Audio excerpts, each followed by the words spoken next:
the idea of Sabbath is one of the earliest biblical records that we have is from Genesis 1, and just discussing the creation of the world, how God created the heavens and the earth and all the creatures and the birds of the air and the birds of the, the animals of the sea and fish of the sea and all that.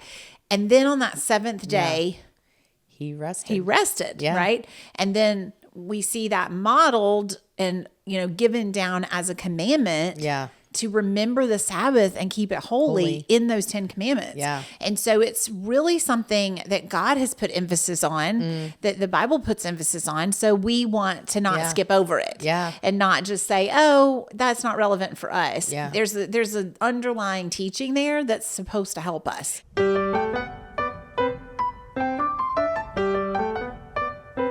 Welcome to the Well Grounded Podcast. I'm Leigh Ann. And I am Diane, and we are two lifelong friends sharing life over coffee and conversations. And we are so excited to be back in the studio and recording this episode today. And today's episode is called Good Rest. Oh. And if you have been following along with season 3, you will know that we have had a lot of good things because our theme this year or season has been all things good.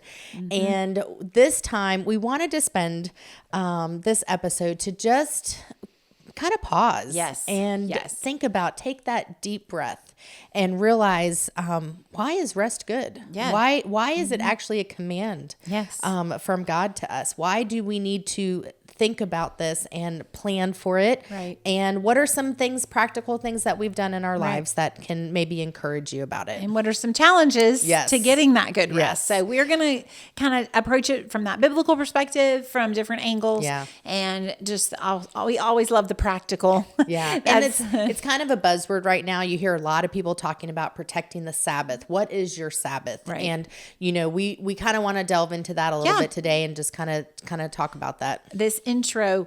So this is what we do best. Yes. Is start conversations that we want to take offline or online with you, or that you take offline and have your friends over. Yeah. You're going to hear that encouragement from Diane and I a lot, just because we know what a value that has been for us in different seasons, especially kids, young moms, young friends, just building that community, that one-on-one. Yeah. And so being able to talk to each other. One of the things we would love for you to do is to share an episode that you have loved with a friend. So if there's one that you've watched or listened to during this season, share that with someone and invite them to come along on this journey with us and join us. We'd love to hear about it. And if you are a new listener, you can find us on YouTube, on Spotify, on Apple, and also you will find us on social media channels as Instagram and TikTok and Facebook. And so we really just want to communicate with you and connect with you. Right. The goal is that coffee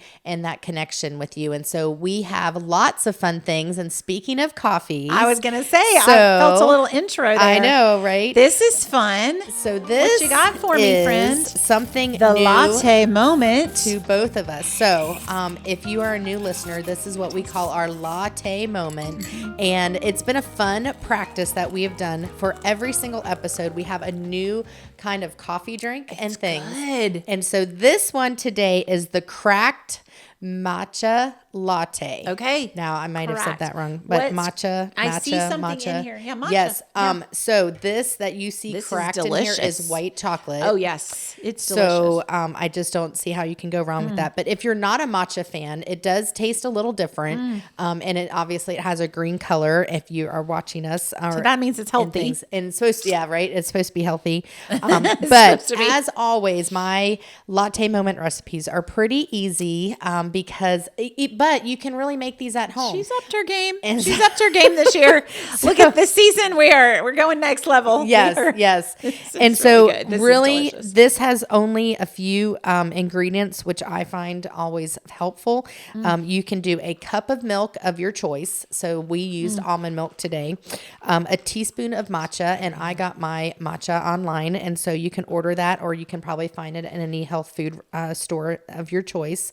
And then it says a tablespoon or a syrup of your choice for a sweetener. Matcha is kind of bitter, so you do want to add some kind of sweetener to it. This is very sweet for anybody wanting to do this recipe. But before you pour everything in here, you line the cup with melted white chocolate. Oh my goodness. And then you freeze that cup. So then when it comes out of the freezer, you crack the cup and the white chocolate comes in chunks. And then that obviously sweetens the beverage as well. The having a plastic cup allows you to do that crack thing. Yes. If you don't have a plastic cup, it would be hard to crack the chocolate. And then obviously ice. So Diane, that is excellent. That is so good. It's delicious. It's something different. And we neither one of us had tried. We have not done a matcha recipe on Well Grounded. So this is all the matcha drinkers. This is for you. This is the one to try. Yes. If you're going to try it. And we will put that recipe in our show notes. So yeah, I know there's kind of an internet meme about people, I love matcha, and they really don't. They secretly don't. Well, this has white chocolate in it, and it's great. So and the really safe one. Neat thing is, as we've developed, and if you are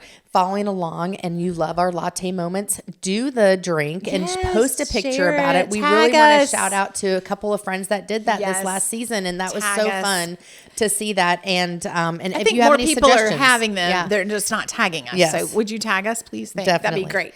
We would love it. We would love it. Well, as we're sipping, we are going to be kind of doing just a quick overview to get launched into this topic of Sabbath. Yeah. Like, where is that name come from? Like, where have we heard that before? So the idea of Sabbath is one of the earliest biblical records that we have is from Genesis 1, and just discussing the creation of the world, how God created the heavens and the earth and all the creatures and the birds of the air and the birds of the, the animals of the sea and fish of the sea and all that.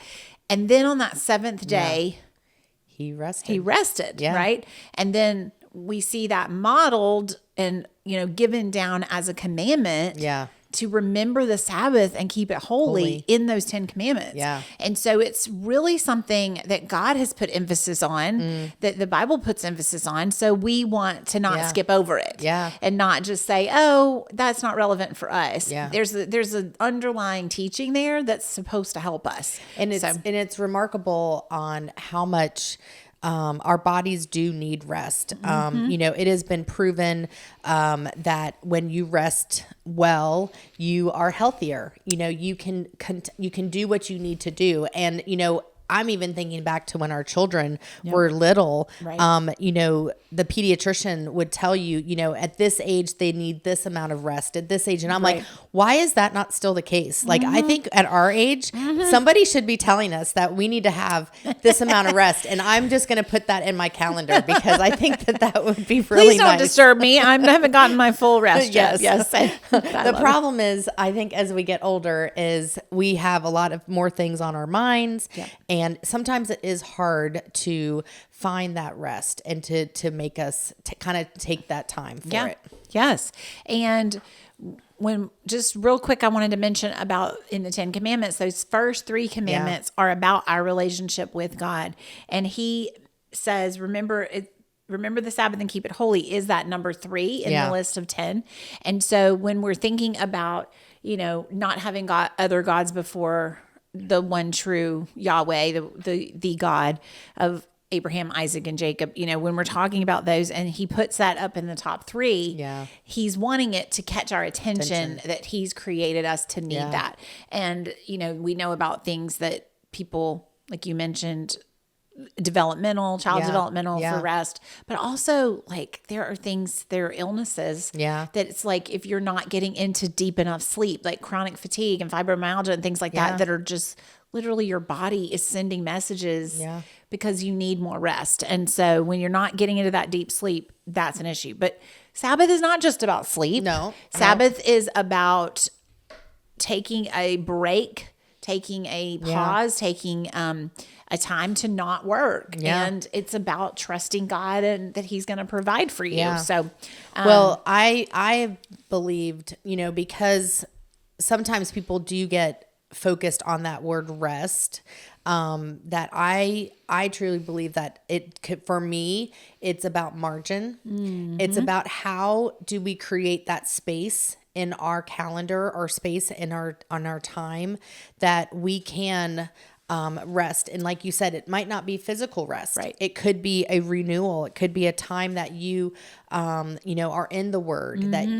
So for me, sometimes I find rest when I am in nature or sitting on my patio, drinking a cup of coffee and having that quiet time with the Lord. That is true rest for me. Right. And sometimes it's not about a physical rest. Right. And so that we want to just, encourage you as well. Distinguish that. Yes. Distinguish that and not make sure that you don't feel like we're just talking about slumber. Right. And, or being lazy or being, those are things that I think are some of the criticisms of people overemphasizing this and they're not being productive. But y'all had you mentioned, having a good system and really, what was your thing about Sundays? Like you would take, not just for church, we love church and go to church, but what was your kind of family rule about that? Yes, it was hard because with our business, that was the only day that we were closed. And so it is truly the time that as a family, we could connect and we weren't worrying about other things that were going on for that day. And so a lot of times for us, that would mean we had to say no to a lot of things on a Sunday because a lot of people use that day as a day to go out to eat or a day to get connected and go do a theme park or go do things. And we would say no a lot of times because that was truly our time to not have anything on our schedule. And so to me, maybe that's not always a Sunday for you, but maybe it's a different day of the week. If you're in ministry, Sunday is your work day. Right. And so a lot of times I know people that are in ministry use a different day of the week to be their Sabbath because they do need that time to recharge or connect with their family. Right. And like you want to circle back, so you mentioned margin. It's looking at the calendar. We're very systematic with that. And like, how can I build that in? Yeah. Is that Tuesday night when we are going to say no to other things and just really engage in that family time, in that quiet time, in that leaving a space on the calendar to prioritize listening to God, making eye contact with your family, like being together as a family and trusting God to be the provider, that you don't have to hustle all the time. Right? Well, in other episodes, and we've talked about things this season is how can you take a break from sometimes those activities that may be distracting you? And so even in the rest time that you have, you can use those opportunities to, we talk about replacing it with something else. And it's not a punishment. It's not it's, and almost every single time you do that, everybody enjoys it just as much, if not more. So whether you're, if you take that time and you have a rest from your phones or something like that, then you go into playing games or you go and journal or you do different things. It's usually everyone enjoys that. Right. The renewal of your mind, taking a break. And if you haven't made this a habit or a priority, switching to it might be a little bumpy, but eventually it isn't hard. Yeah. It's actually, we crave it. It's the way God created us. And so we're able to jump in on that. Yeah. One of the ways you talked about Sundays for y'all, what I would try to do when we were in that peak of family activities like kids sports, after school play practice, running errands. I felt like when I was teaching school and then running around with the kids after school, it was like there weren't very many evenings that were just at home. Yeah. And so one of the things I know my husband really appreciated was when I put on the family calendar home night. Like it was an activity. Yes. It was on the calendar to not plan other things, to not go somewhere.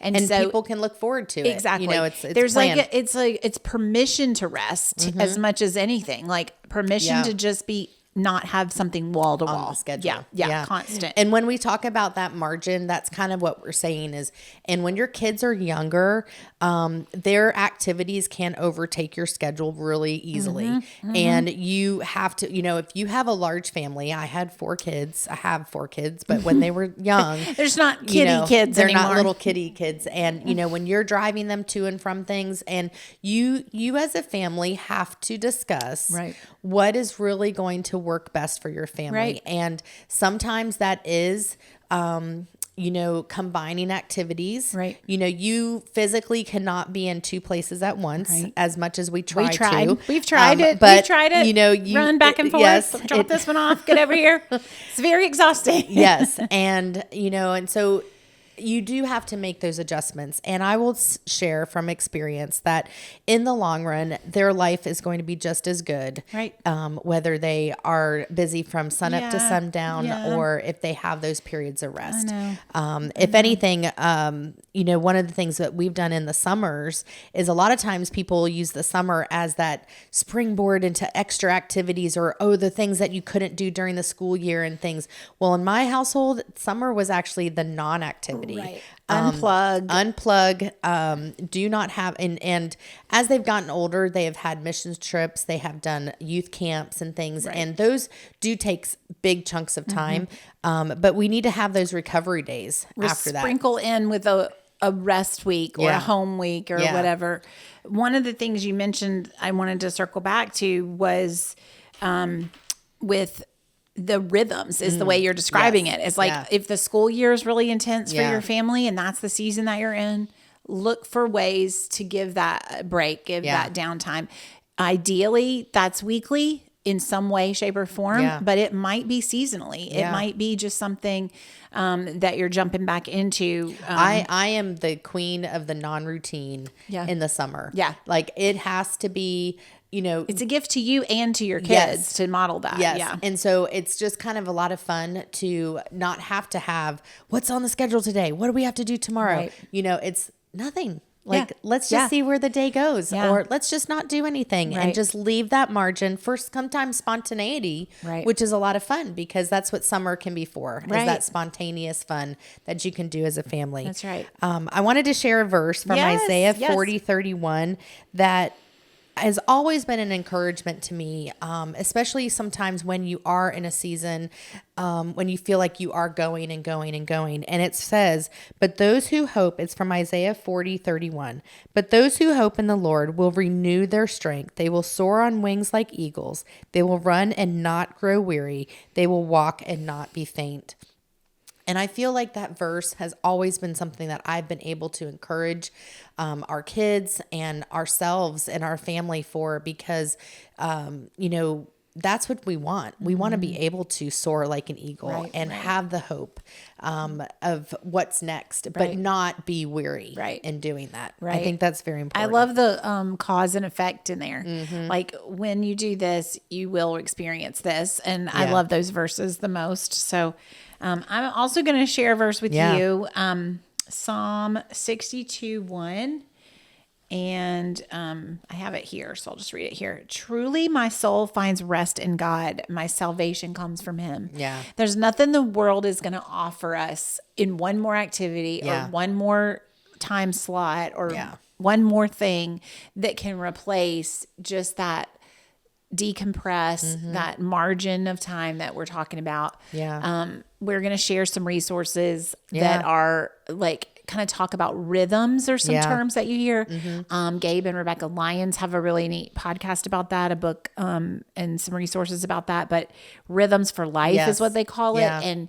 And they're basically helping you do an analysis of this. Like we're just introducing this idea. So if this has been on your heart already, go ahead and jump in and do a little more research and find out like, how could I be making some effort to build some rhythms in so that I can find space for Sabbath. Well, and what I love too is there's some, if you're listening and you're in a area of the country that actually has seasons, a lot of times the winter season is a season of rest because you can't be outside.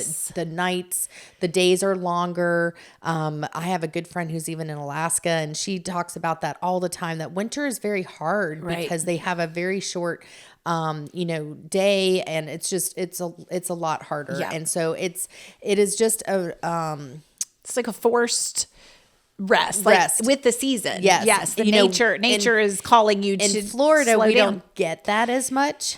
We flip it though in yeah. the hot summer. True. I'm telling you, that was our hibernation time. Yeah, when it's like we close the 110. blinds. Yeah, Yes, we 110 close the heat blinds, index. and it's really cold in there, and we're not Which going is out true. unless it's to get into a pool Yes. or something. So I tell my friends that have a winter and up north, I'm like, that's us in the summer. Yeah. Just think of it, because they're like, how do you handle the heat? Yeah. I'm like, how do you handle the freezing? We just flip it, you know. Yeah. So, but yeah. We always love to hear from our listeners. And so if you have a verse that resonates with you about rest, share that with us. Or We'd your love to, practices, you know, the way yeah. that you've found a way to prioritize Yeah. this, you know. I think it would be great to we hear from you. traded Sunday morning, because my husband plays piano for churches, and that we're hardly even riding together in the same car to church, Yeah. much less. We haven't done that in 20 years. We meet each other at church. So we made an effort to have Saturday morning be a little slower if we could, Yeah. and not start activities as early.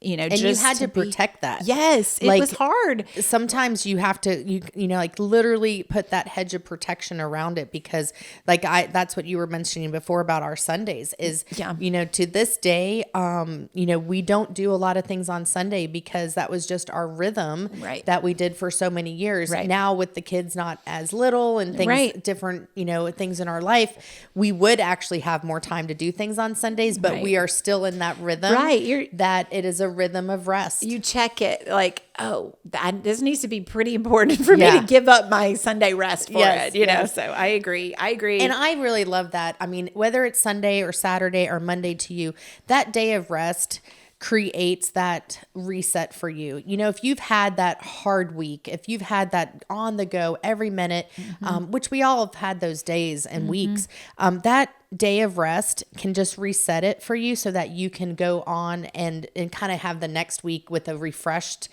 perspective, which I think right. is important. That's right. And just to circle back to how we started on this, Yeah. is in Genesis, it's referred to in Exodus, and it's referred to as a holy day. Yeah. And so we've talked about physical rest. We've talked about that renewal type of rest that Yeah. you mentioned.